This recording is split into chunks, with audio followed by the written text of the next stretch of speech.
여러분, 우리는 그 북이스라엘의 그 멸망의 끝자락에 서서 애달픈 그런 선지 사역을 감당한 호세아를 보는데요.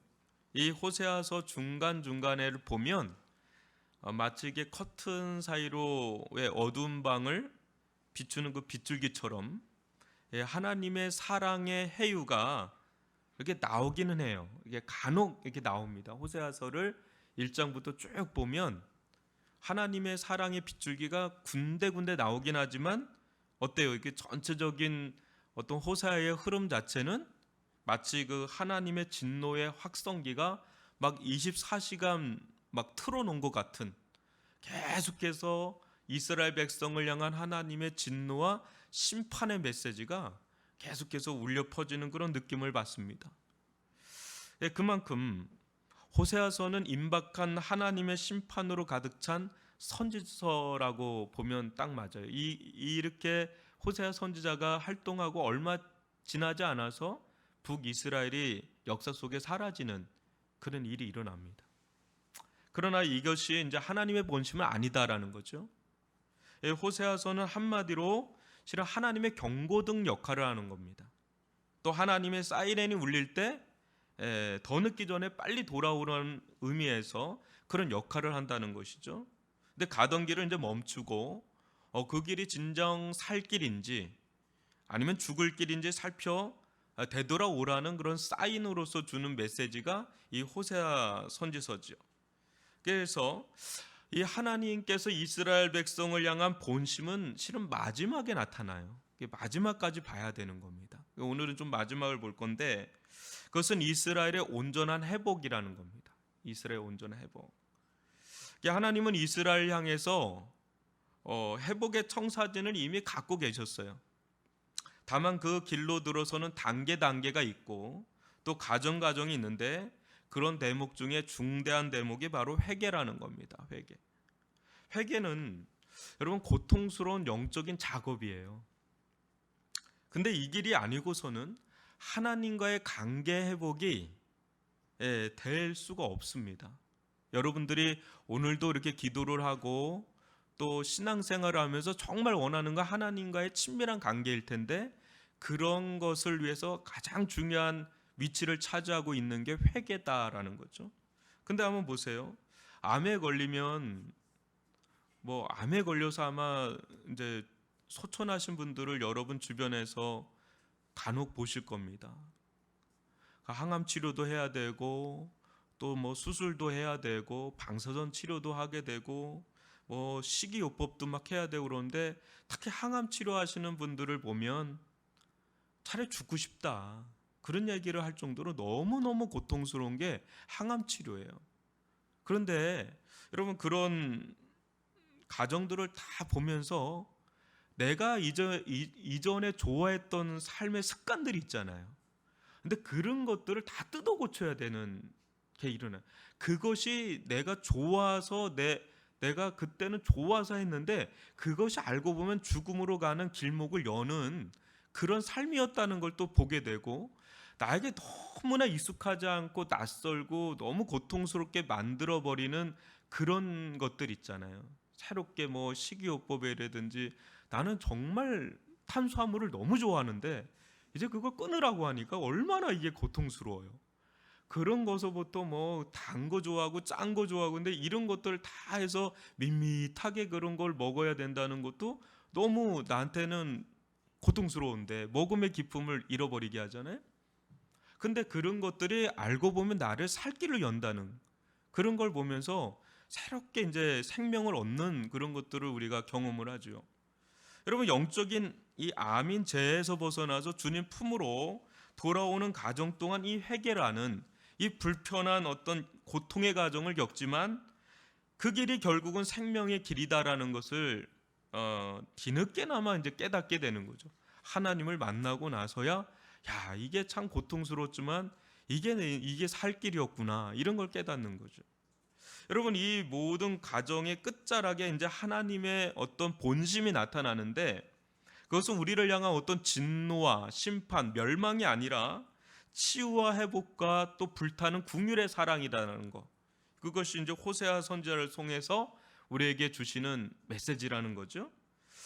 여러분, 이 호세아 선지자를 쭉 보면 거의 막 계속 진노와 심판과 멸망에 대한 어떤 저주에 대한 막 그게 거의 끝자락까지 13장까지 쭉 나타나요.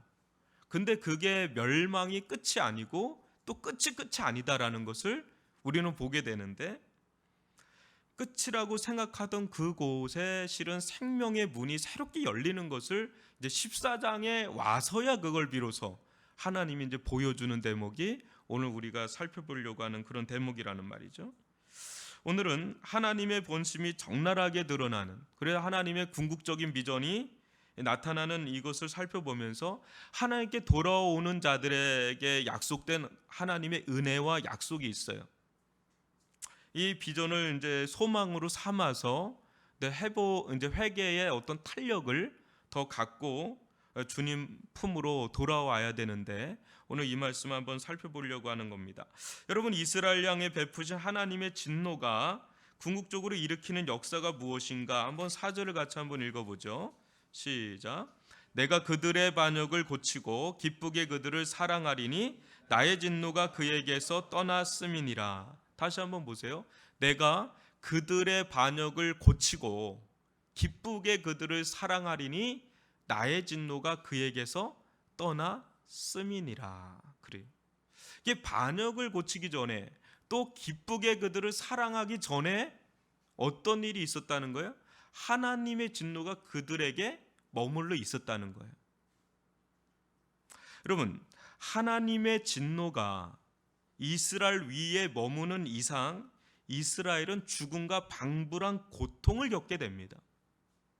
그러나 이 하나님의 진노는 이런 단일한 어떤 면만 가지고 있는 게 아니라 여러 다층적인 의미를 담고 이스라엘 가운데 역사하는 하나님의 거룩한 손길인데, 그중 하나가 무엇이냐면 그것은 이 하나님의 진노가 이스라엘의 반역을 고치는 손길이라는 거예요. 이스라엘 편에서 보면 이게 너무나 아픈 손길이지만, 이 진노라는 건 너무나 아프잖아요.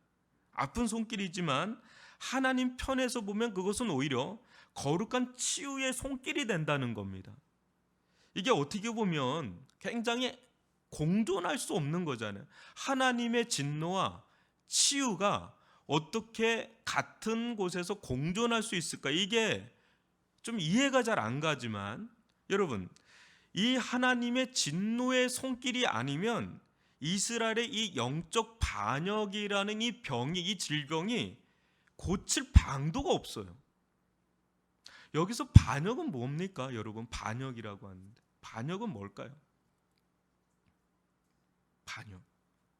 여러분, 통상적으로 이때 고대 근동에서 이 어떤 군사, 또 외교, 또 정치적인 반역이 비일비재하게 막 일어났죠.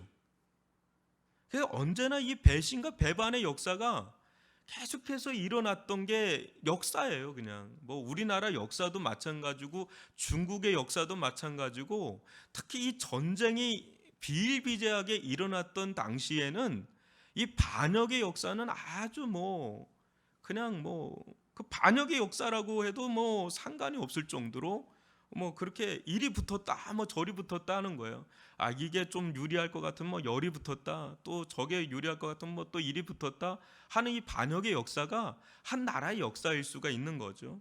그런데 이와 같은 일이 하나님과의 관계에서도 비일비재하게 일어났다는 거죠.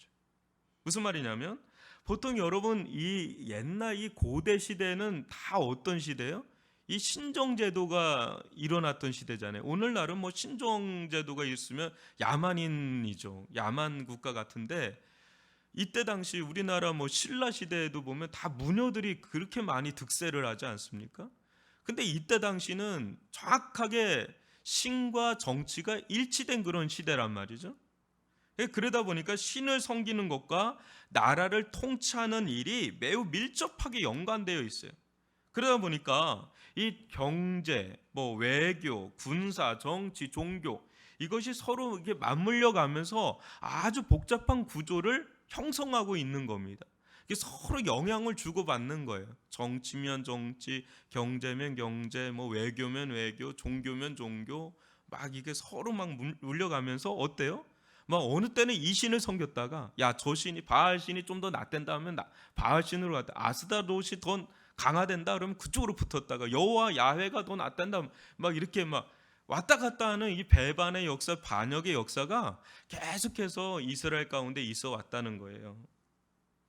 여러분 8절에서도 그것을 좀 보여주는데 8절 전반절에 뭐라고 나옵니까? 에브라함의 말이 내가 다시 우상과 무슨 상관이 있으리요 할지라 그래요.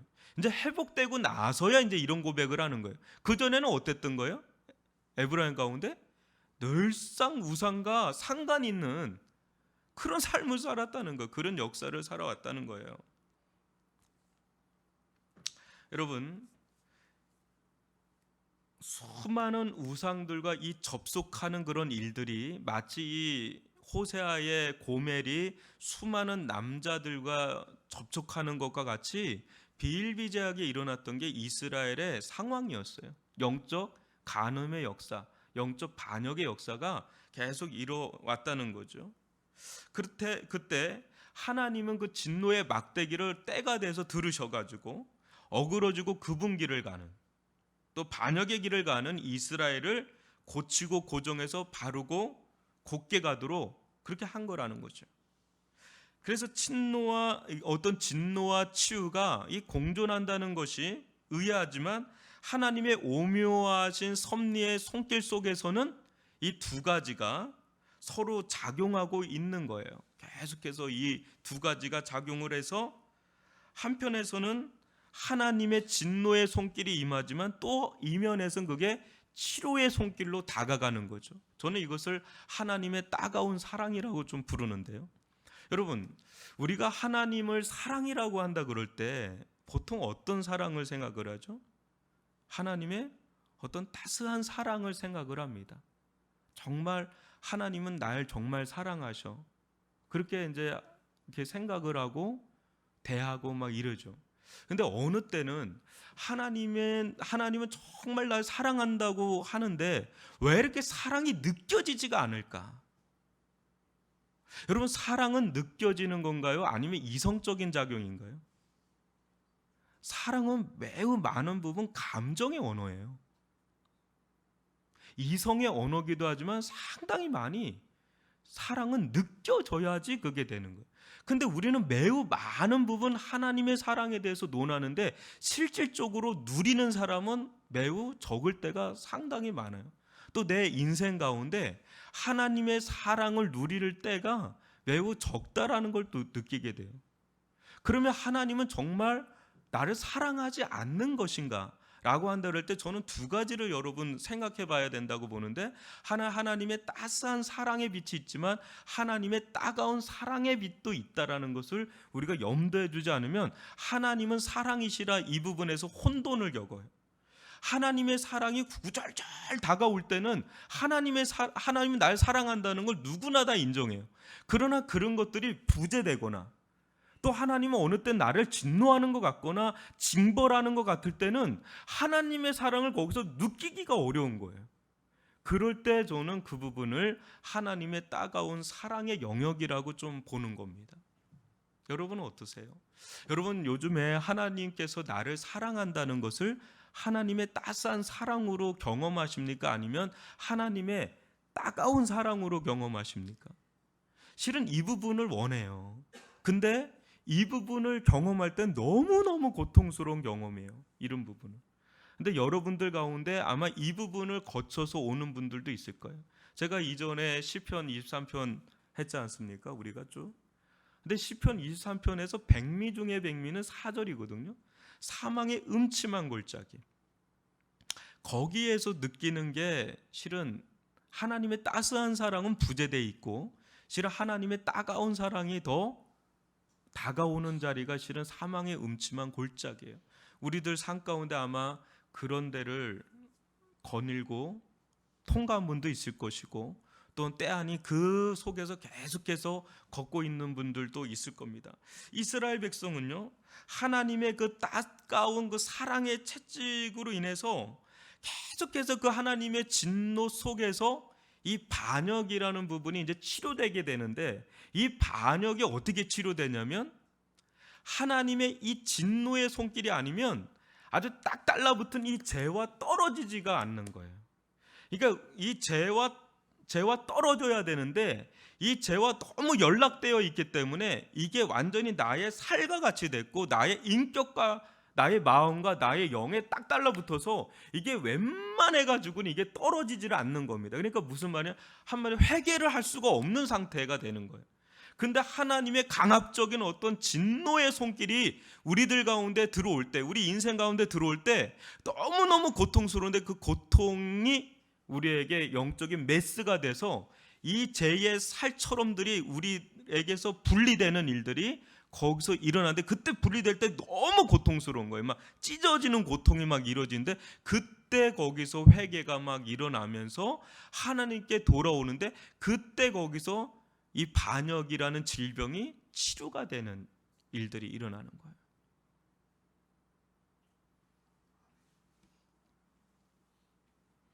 거기서 죄와 관계 단절이 오면서 하나님께로 온전히 돌아올 수 있는 그 문이 열리게 되는, 그래서 하나님의 진노의 손길은 때 아닌 하나님의 사랑의 손길이다라는, 치유의 손길이다라는 것을 우리가 여기서 보게 되는 것입니다.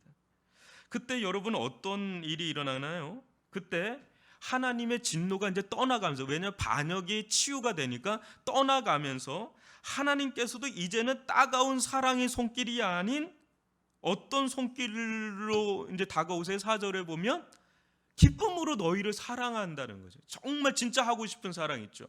정말 기쁨으로 정말 베풀고 싶은 따스한 사랑의 손길로 너에게 다가간다라는 것을 이제 4절에서 보여주고 있는 거예요.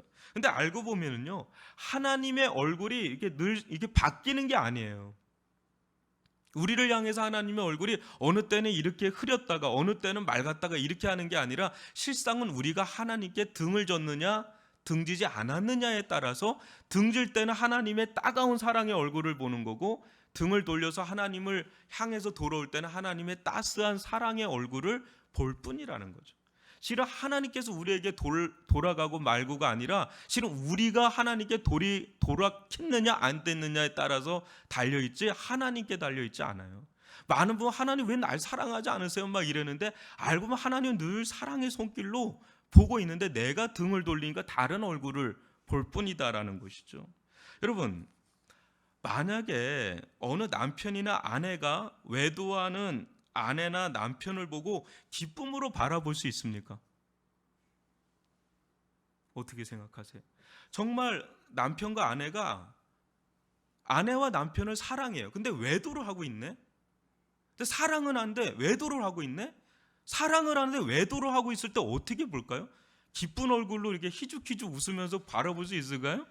여러분, 그런 뭔가 이상한 거예요. 그건 더 위험한 단계예요. 정말 위험한 단계예요. 그럴 때는 너무 진노하는, 그 사랑은 있어요. 사랑은 있지만 너무 화가 난 표정을 짓고 바라보는 거죠. 근데 이 사람이 그 관계를 다 끊고 돌아와요. 돌아오면 다시금 기쁨의 얼굴이 회복이 돼서 바라보겠죠. 하나님도 마찬가지예요. 우리가 영적인 외도를 하는데 하나님 기쁨의 얼굴로, 야, 잘하고 있구나, 내가 너를 사랑한다, 뭐 이렇게 어떻게 볼 수 있느냐고. 그건 진노의 얼굴로, 정말 사랑을 하지만 진노의 얼굴을 펴서라도 그들이 돌아오기를 원하죠. 근데 돌아올 때는 하나님의 얼굴 비친 데는 달라지기 시작하는 거죠. 기쁨의 얼굴로 품는 거죠. 마치 둘째 아들이 주님께로, 아버지께로 돌아올 때 품는 것처럼. 그래서 하나님의 진노는요, 사랑하는 자에게, 하나님의 징계는 실상은 알고 보면 사랑하는 자에게 베푸신 손길이에요. 여러분, 정말 하나님께 유기된 어떤 그런 자에게는 하나님의 진노도 없어요. 그래서 어떻게 죽는 그 순간까지 저렇게 진노가 없이, 저렇게 악을 많이 행했는데도 진노가 없이 저렇게 죽음을 맞이하나, 참 부럽다. 부러운 게 아니다라는 거죠. 갑자기 급사한다니까요. 위에 있는 사람처럼 급사해서 죽잖아요. 끝까지 안 돌아오게끔 만드는, 버리는, 그게 진짜 버림받은 인생이거든. 근데 하나님 사랑하는 사람은 계속 만져요. 그냥 이래 만지고 저래 만지고 아프게 하는데 그 아픔 속에 실은 치유가 또 일어나게 되는 아주 역설이 그 속에 있다라는 것을 보게 됩니다. 또한 여러분, 우리가 하나님께 온전히 돌이키면 질수록 다른 우상이 아닌 하나님께 더욱더 깊고 친밀하게 접속하고 의지하고 신뢰하고, 또 그러면 하나님을 사랑하면 할수록 어떤 일이 일어나냐면 5절로 한번 7절 보십시오. 저와 여러분이 한 절씩 읽어보겠습니다. 내가 이스라엘에게 이슬과 같으리니 그가 백합화 같이 피겠고 레바논 백향목 같이 뿌리가 박힐 것이라.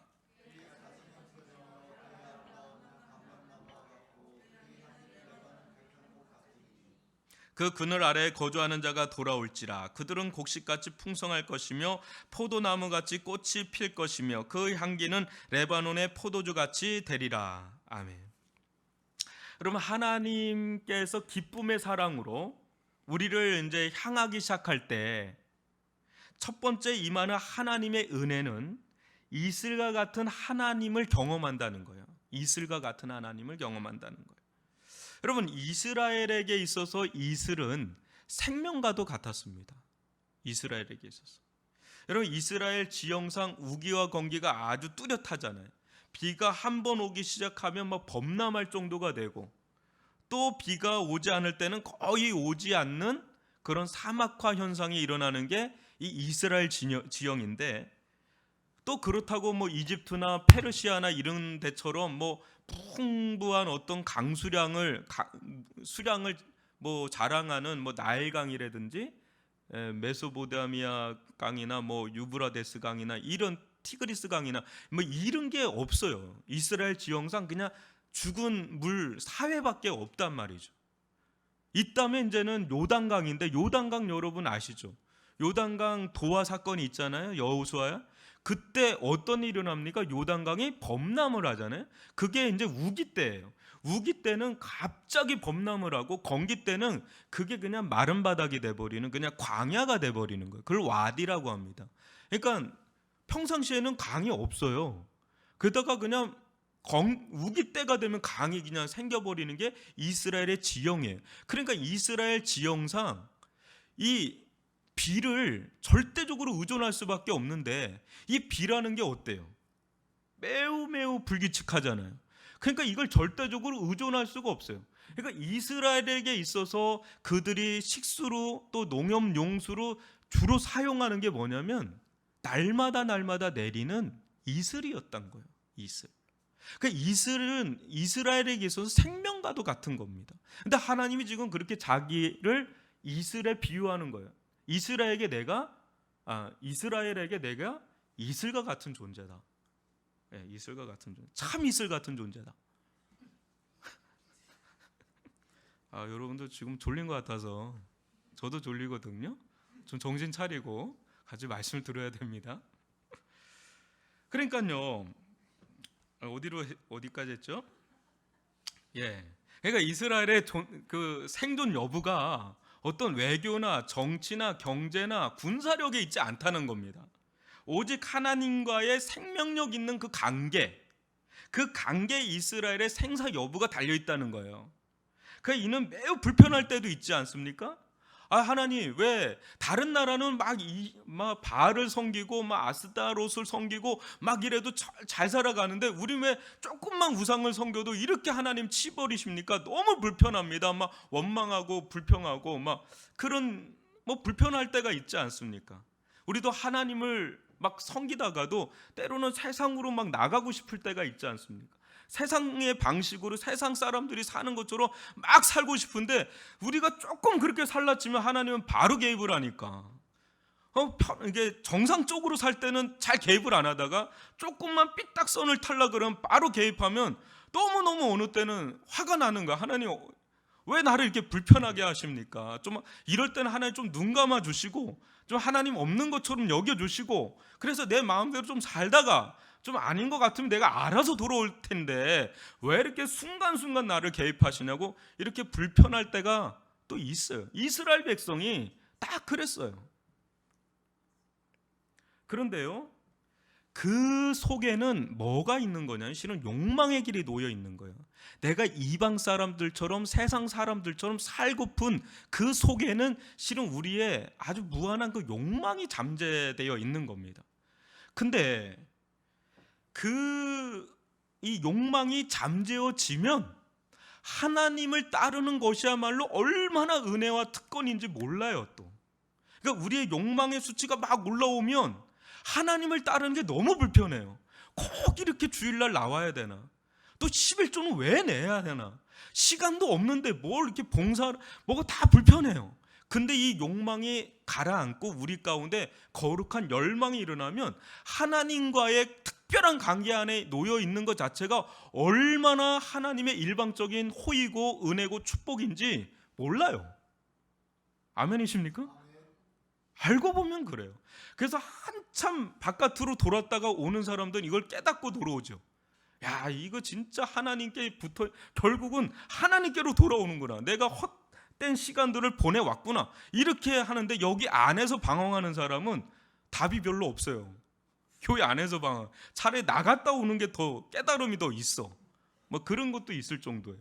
그러니까요, 여러분, 또 은혜와 축복 속에는 뭐가 있습니까? 하나님의 은혜와 축복 속에는 실은 그 속에는 사명이 있어요. 그래서 오히려 이방 사람들을 따라가고 거기에 오염되고 변질되는 게 아니라 실상은 하나님의 그 생명, 이슬과 같은 생명 되신 하나님과의 관계 속에서 그게 충만해져서 오히려 이방 사람들에게 거룩한 영향력을 미쳐야 되는 게 이스라엘의 사명이었던 거예요. 또 그것은 교회의 사명이고 우리의 사명이기도 한 것이고요. 그러나 이스라엘은 이와 같은 사명에서 이탈했을 뿐 아니라 오히려 주변 강대국의 영향을 받아서 이 생명의 주가 되시는 하나님으로부터 벗어나는 큰 반역의 길을 간 겁니다. 그때 이스라엘은 생명선이 끊어지면서 자기에게 계속해서 생명의 어떤 능력을 공급해 주는 그 공급선이 끊어지면서 죽음과 방불한 하나님의 진노의 손길 아래 놓이게 된 겁니다. 이스라엘은 생명의 공급자이신 하나님으로부터 끊임없이 은혜와 능력을 공급받아서 아름다운 열매를 맺어야 될 자들이 바로 이스라엘이었던 겁니다. 그럼에도 불구하고 이 바벨론이라는 이 무덤으로 들어가는 고통을 겪게 되죠. 아수르에게 이제 패망하는 일이 일어나죠. 그러나 여러분, 이제 하나님은 이스라엘에게 다시금 이슬과 같이 찾아오시되 어느 한순간만 찾아오시는 것이 아니라 이슬은 어때요? 날마다 내리던 거거든요. 이 지형에서 날마다 이스라엘 가운데 찾아오셔서 뭐라 그래요? 열매를 맺게 충분한 그런 생명수를 공급하는 그런 분으로 찾아오시겠다고 지금 약속하고 있는 겁니다. 여러분, 한번 보세요. 이 생명체와 이 물과 만나면 어떤 일이 일어납니까? 생명체가 있어요. 여기 사과나무가 있습니다. 이 사과나무에 물이 공급이 안 돼. 가뭄이 막 빼짝 말라가는 가뭄이 계속 막 이어지면 열매를 맺을 수 있어요? 없어요? 못 맺죠. 근데 이 물이라는 게 사과나무에 딱 닿기 시작하면 어때요? 공급되기 시작하면 거기서는 사과 열매가 맺혀요.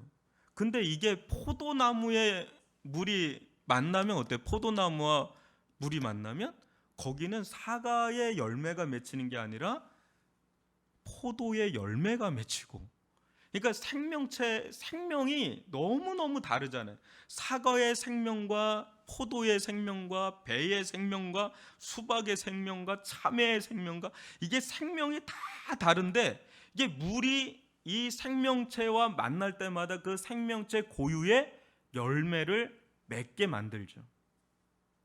생명의 주가 되시는 하나님의 임재도 마찬가지다라는 거예요. 이 하나님께서 여러분 지금 한 거기 5절 6절 보면 어때요, 여러분? 이게 정상적인 식물입니까? 어떻게 꽃은 백합화같이 피고 또 뿌리는 레바논의 백향목 같고 가지는 감람나무고 향기는 레바논 백향목 같고 또 7절에 보니까 뭐 포도나무가 나오고 포도주가 나오고 이게 잡종 아닙니까? 혼종 아닙니까? 지금도 이게 없어요. 이런 게 지금도 이런 게 없단 말이에요. 아무리 뭐예요? 이쪽이 뭐예요? 생명공학이에요? 뭐예요? 이쪽으로 해도 잡종이 있는데 그나마 그 잡종이라는 게 밑에는 감자 그냥 하나 하면 그냥 포도 아니 무슨 토마토 요 정도지. 이건 완전히 잡종 중에 잡종이고 혼종 중에 혼종인데 무엇을 보여줘요?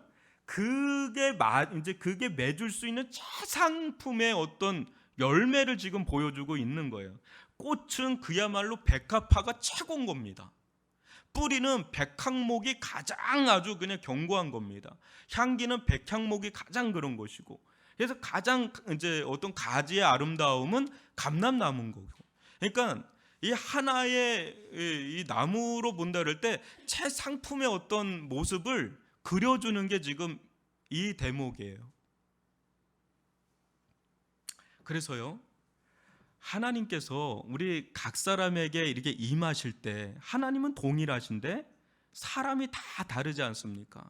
이 사람의 어떤 기질과 상황과 형편과 어떤 조건과 신앙과 인격과 재능과 이런 것들이 우리가 여기 앉아 있어도 너무 달라요. 너무 달라요. 근데 이 하나님께서 생명의 주가 되시는 이 하나님께서 각 인생 가운데 임하면 그 사람 고유의 열매를 극상품으로 이렇게 맺히게 하신다는 거예요. 이 사람에게 역사할 때는 이런 열매를 맺고 저 사람에게 역사할 때는 저런 열매를 맺고 각양 열매를 맺는데 최상의 열매를 맺어요. 그 하나님의 임재에 우리가 계속 노출이 되면 노출될수록 가장 우리다운 사람으로, 내가 가장 나다운 사람으로 변해가는 거죠. 은혜를 받을 때 가장 나다운 사람이 돼가요. 사람이 가장 나다운 사람이 되는 길은 하나님의 은혜 가운데 계속해서 노출될 때 그런 일이 일어나는 줄 믿습니다. 근데 여러분 한번 보세요. 이 공동체, 지금 이스라엘이란 이 공동체에 이슬과 같은 하나님께서 찾아오실 때 아까도 말한 것처럼 그런 아주 다양한 열매들을 맺히게 하는 것처럼요, 한 공동체 안에 하나님의 임재가 찾아오면 그것은 단순히 한 사람에게만 머무는 게 아니라 어때요? 교회 안에 다양한 사람들이 있습니다. 이 교회 안에 다양한 사람들, 다양한 어떤 인간의 역사, 인생의 역사를 걸어온 사람들, 또 다양한 재능들, 또 그 사람이 처해 있는 상황, 조건, 기질, 이런 것들이 우리들 안에 이렇게 있는데 하나님의 은혜가 이 공동체 가운데 임하고 하나님의 임재가 계속해서 역사에서 나타나면 실상은 이 공동체를 통치하시고 인도하시고 이끌어 가시는 것은 어떤 사람이 아니라 하나님의 은혜가 우리들 속에 들어와서 작용을 하는데 이게 아주 절묘하게 아주 오묘할 정도로 조화를 이루면서 질서를 이루면서 아름다운 각양의 열매를 맺히게 하는데 이게 영적인 시너지를 막 일으키는 거예요.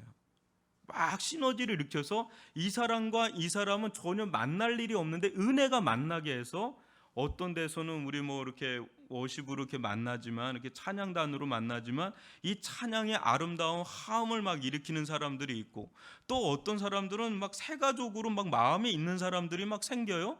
그 사람들은 막 새가족으로 막 생기고 또 어떤 사람은 막 봉사의 현장에서 막 서로 만나고 이것이 다 사람에 의해서 되는 게 아니라 하나님의 은혜가 계속해서 공급되면서 그것이 하나의 통치 원리가 돼서 서로 만날 수 없는 사람이 예수라는 이름으로 막 만나요. 전혀 생면부지의 사람들이 어느 날 이 자리에 와 있고 그러면서 그 사람과의 만남 속에서 다른 시너지가 나오고 만남이 일어나고 관계가 일어나고 일이 일어나면서 여러 가지 은혜의 이 접촉이 막 일어나니까 거기서 다양한 정말 잡종 아닌 잡종 같은 혼종 아닌 혼종 같은 그런 다양한 열매들이 교회 안에서 막 일어나는 것을 경험하게 되는 것입니다. 놀라운 일들이 일어나요. 언제 이 사람이 여기 와 있나라고 하는 사람이 갑자기 어느 순간에 와 있기도 하고, 또 그 사람이 은혜 받은 그 은혜의 파장이 막 영향력을 또 미치고, 또 그런 가운데 사람이 그 가운데 또 붙고 떨어지고, 이쪽에서 붙고 저쪽에서 만나고, 막 이런 교합이 막 이루어지면서 실은 그 공동체는, 야, 하나님의 교회가, 이 교회가 과연 어디까지도 영향을 미칠 수 있을까 할 정도로 열방에까지도 영향을 미치는 그런 일들이 막 일어나는 거죠. 그래서 오늘 말씀과 같이 그 그늘 아래에 거주하는 자가 막 돌아온다고 그러는데, 막 어디선가 사람들이 막 주님께로 돌아오는 일들이 우리가 알 수 없는 영역이잖아요. 신비의 영역 아닙니까? 전도를 해보면 아실 거예요. 전도를 하면 얼마나 전도가 어려운지를 알게 됩니다. 그래서 전도를 하는 사람들은 교회에서는 잠잠해요. 왜? 전도를 해보니까 교회에서 잠잠할 수밖에 없어. 너무너무 이 전도가 쉽지 않다는 걸 알게 돼요. 그런데 어느 순간인가 전혀 자기가 손도 쓰지 않는 사람들이 막 교회에 한 사람, 두 사람, 막 전혀 생각지도 못한 사람들이 들어오면서 이게 무슨 일이냐 하는데, 그 속에서 뭔가 일이 일어나는데, 이게 단순히 우리 주변에서만 일어나는 일이 아니라 세계 열방으로까지 그게 뻗어나가는 걸 보면서, 이 가지라는 게, 하나님의 이 교회, 하나님의 나라의 가지라는 게 어디까지 뻗어나가느냐에 따라서 놀라울 정도로 영향을 미치는 것을 보게 되는 것이죠. 여러분, 이게 지금 이스라엘 백성이 상상할 수 있는 상황입니까? 지금 조금 있으면 아수르에게 완전히 패망당하는 그런 북이스라엘에게 지금 어마어마한 하나님의 청사진의 비전을 지금 보여주고 있어요. 근데 여러분, 한번 7절로 8절을 다시 한번 읽어보죠. 시작. 그 그늘 아래에 거주하는 자가 돌아올지라. 그들은 곡식까지 풍성할 것이며 포도나무같이 꽃이 필 것이며 그 향기는 레바논의 포도주같이 내리라. 에브라임의 말이 내가 그를 돌아보아 대답하기를 나는 푸른 잣나무 같으리니 내가 나로 말미암아 열매를 얻으리라 하리라. 지금 이스라엘은 전혀 이 상황을 기대할 수가 없는 상황이에요. 완전히 멸망의 끝자락에 딱 있고 조금 뒤면 진짜 패망을 합니다. 그런 이스라엘에게 지금 하나님이 마지막에 주시는 메시지가 뭐예요? 그 그늘 아래에 거주하는 자가 이제 돌아올 거라. 너희들이 어마어마한 가지를 쳐서 심지어는 너희들이 살 뿐 아니라 그 가지가 뻗어서 많은 사람들이 돌아와서 쉼을 누리고 안식을 누릴 수 있는 그런 처소가 너희들이 될 것이다 라는 거예요. 또 곡식같이 풍성할 것이고 열매를 나로 말미암아 열매를 맺는 그런 나라가 될 것이다. 이런 엄청난 메시지를 가히 믿기지 않는 그런 메시지를 이스라엘 백성 가운데 주고 있는 겁니다, 지금. 근데 이제 언제 이런 일이 일어나겠어요? 아까도 얘기했지만 실은 4절로 돌아가는 거죠. 그들의 반역이 이제 멈추는 날. 에브라임의 말이 내가 다시 우상과 무슨 상관이 있으리요 할 정도로 완전히 우상과 결별하고 반역의 역사를 끝내고 종지부 찍고 하나님께 온전히 돌아오는 그때부터 실은 이와 같은 어마어마한 회복의 역사, 심지어 그 회복을 뛰어넘어서 열매를 맺고 열매를 뛰어넘어서 거룩한 영향력을 행사하는 그런 길로까지 이스라엘 백성은 뻗어나갈 것이다라는 것이 하나님께서 이스라엘 향한 회복의 청사진이다라는 것을 보고, 그것을 위해서 하나님은 단계를 과정을 지금 밟아가고 있는 겁니다. 여러분, 저는 우리 위례 중앙교회를 볼 때 여러분들은 어떻게 보실지 모르지만 하나님께서 우리에게 소망의 빛으로, 소망의 손길로 우리를 이끌어 가신 줄 믿습니다. 근데 우리의 컨디션 자체가 과연 이런 것들을 다 해나갈 수 있는 영적인 컨디션으로 올라왔느냐? 그거는 아직은 아닐 수 있어요. 근데 하나님은 어떤 단계 과정을 하나씩 밟아가면서 우리를 하나님께서 원하시는 자리로 끌고 가실 겁니다. 이제 반역의 어떤 또 우상과 뭔가 결탁된 죄의 어떤 역사들이 있었다면 그걸 단절시키겠고, 그게 먼저겠죠. 그럴 때 진노가 떠나갈 겁니다. 반역이 그치는 그때에 진노는 더 이상 이제 필요하지 않으니까. 그 진노가 떠나가는 그 자리에 기쁨으로 사랑하는 역사가 있고 이슬과 같은 하나님의 임재가 날마다 주어지면서 싹이 나고 꽃이 피면서 열매를 맺어가고 나중에는 거룩한 어떤 영향력을 뻗어나가는 그런 자리까지 가겠죠. 그건 우리가 가늠할 수 없는 그런 영역으로 하나님께서 이끌어 가실 겁니다. 중요한 것은 우리의 지점이 어디에 놓여 있느냐라는 것입니다. 우리가 하나님께 뭔가 하나님의 임재가 찾아오는, 하나님께서 찾아오는 데 있어서 뭔가 장애가 있고 걸림돌이 되는 것이 있다면 그거를 치우는, 하나님께로 돌아오는 회개의 작업이 우리들 가운데 먼저 선수적으로 계속해서 일어나야 되는 장면이에요. 이 부분이. 그런 것 중에 하나가 저는 경외심이라고 봅니다. 오늘날 이 조국 교회 가운데, 우리 교회 가운데 가장 걸려 있는 부분이 하나님을 향한 경외심의 부재예요. 이 부분이 제가 볼 때는 매우 많이 흔들리고 있는 영역 중에 하나라고 봅니다. 이게 비단 우리 교회뿐 아니라 조국 교회 가운데 편만하게 점점 뻗어나가고 있는 것이 하나님을 향한 경외심이에요. 이것이 아주 전 영역에 걸쳐서 아주 뻗어 있어요. 그러니까 어떻게 보면 하나님의 경외심이 사라진 그곳에는 영적으로 세워질 수 없어요.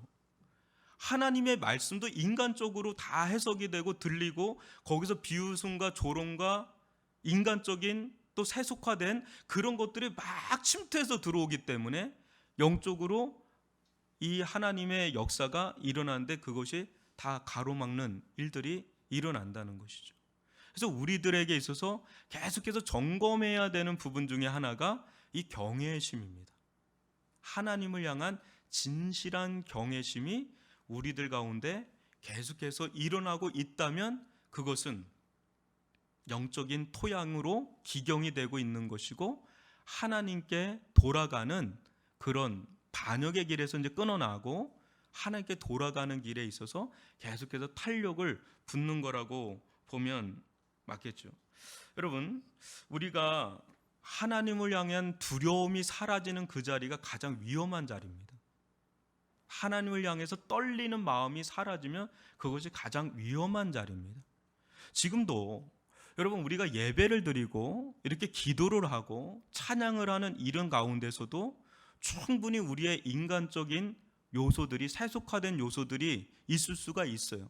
그 부분이 얼마나 제거되어져 나가고 인간적인 생각들, 세속화된 생각들, 그런 마음들이 제거되어져 나가고 정말 찬양을 찬양으로 하나님께 올려드리는, 그리고 말씀을 들을 때 하나님의 말씀으로 듣는, 또 기도할 때 열렬하게 하나님을 향한 믿음의 고백을 우리가 해나가는 그런 일환이 계속해서 우리들 가운데 삶의 패턴화가 되어져 나갈 때 실은 거기서 계속해서 하나님을 향한 이 접촉점이 여러 점으로 회복되는 일들이 일어나요. 여러분 한번 잘 보십시오. 하나님의 진노의 손길이 어디부터 시작을 했는지는 하나님을 경외하는 지점에서 떠나는 그 지점에서 하나님의 진노의 손길이 들어온다는 것을 정확하게 아마 느끼실 겁니다. 이 부분이 우리들 가운데 회복되어야 되는 그런 회개의 지점이 되어버리는 거죠. 근데 거기서 이제 온전히 돌아오는 그런 일들. 그래서요, 하나님의 나라는 어떻게 보면 수의 적고 많음에 있지 않습니다. 아무리 수가 많아도 정말 하나님을 경외하면서 떠나 있는 사람들로 있다면 그것은 하나님의 임재에서 떠나게 돼요. 사람들의 어떤 모임으로도 충분히 어떤 격앙될 수가 있는 요소가 되는 것이죠. 사무엘상에 보면 어떤 일이 일어납니까? 이스라엘이 번번이 패배를 해요. 그러니까 그들이 뭐라 하냐면 하나님의 언약궤를 앞장 세우자 그래요. 그러면 우리가 승리할 거다 그랬는데 하나님의 언약궤가 이스라엘 진영에 들어왔을 때 천지가 요동을 합니다. 막 큰 소리로 외치면서 여호와께서 돌아왔다고 큰 소리로 외치면서 발로 쾅쾅 뿌리는데 그 블레셋 진영은 벌벌벌벌 떱니다. 마치 그 장면을 보면서 진짜 하나님이 도래한 것처럼. 근데 그날 가장 많이 죽어요. 왜? 하나님의 언약궤를 미신처럼 여기는 거예요. 부적처럼 여기는 아주 변질된 신앙이라는 거죠. 그러니까 이게 수의 많고 적음에 있지 않습니다. 하나님을 향한 진실하고 신실한, 순전한 하나님을 향한 이 경외하는 그 마음이 있는 그곳에 하나님의 이슬과 같은 하나님의 임재가 찾아오는 줄 믿습니다. 그런 하나님의 임재가 날마다 우리들 가운데 부어질 때 우리들은 때 아닌 치유를 경험하고 또 열매를 맺게 되고 그 열매의 영향력까지 나타나는 그런 은혜로운 역사들이 일어나게 되는 줄 믿습니다. 그럼 우리들 가운데 정말 오늘 이 시간에 여러 가지 우리가 이 하나님의 이 어떤 청사진, 어떤 비전을 보게 될 텐데 그 중심에 하나님을 향한 경외심, 그것을 우리가 온전히 회복하는 것이 이 길목을 트는 여는 길이다. 근데 이 길로 간다 그럴 때 불편한 일들이 좀 생겨요. 때 아닌 불편함이 생겨요. 우리에게 익숙하던 것들을 이제 결별해야 되거든요. 내려놔야 될 것들이 좀 생깁니다. 여러 부분에서. 전 영역에 걸쳐서 하나님을 향한 경외가 살아나려면 여러 가지 우리가 고쳐야 되는 지점들이 생기게 돼요. 근데 그것이 하나님께로 돌이키면 질수록 그 속에 치유가 일어나고 하나님의 진노의 손길은 떠나가고 하나님의 임재로 점점 충만해져 가는 그런 은혜들을 서서히, 아주 급진적인 것이 아니라 서서히 우리들 가운데 막 은혜가 차오르는 그런 경험들을 하게 될 줄 믿습니다. 많은 부분들 이런 일들을 우리들 가운데 하고 계시는 줄 압니다. 저도 그렇고 또 여러분들도 그렇고. 저는 실제 지난주에 이 마가복음 말씀을 보면서 굉장히 도전이 많이 됐어요. 제 스스로가. 근데 이번 주일날 이 설교를 준비하면서 진짜 부끄러운 거예요. 제가 설교를 준비하면서. 여러분 주일날 한번 마가복음을 들으시면 좋을 텐데 제가 전달을 할 수 있을지도 모르겠어요. 너무 내가 엇나가 있구나. 근데 이걸 전달하기에는 부담이 되는 거예요. 부담이, 너무너무 부담스러운 메시지예요. 그런데 이 길이 부담되지만 그 길을 가야지 되는 게 정도입니다. 그래서 우리들이 이 시대의 어떤 타협이 아니라 정말 하나님의 말씀을 말씀대로 우리가 경외심을 회복하면서 나아가야 될 터인데, 그때 예수가 보이고 하나님의 나라가 임하고 거룩한 영향력을 발휘할 수 있는 길로 들어가게 되는 것이죠. 여러분들 오늘 이 말씀을 가지고 묵상하고 또 주일날 우리 이 세례 요한의 죽음을 가지고 여러분들과 함께 말씀을 나눌 건데, 그 말씀이 우리에게 던지는 메시지가 너무 강력해요. 그래서 그 말씀을 또 여러분들 기대하면서 우리가 나아갈 길에 대해서 또 그걸 감당할 만한 믿음을 달라고, 하나님을 향한 경외심을 달라고 기도하는 저와 여러분 되기를 주님의 이름으로 축원합니다.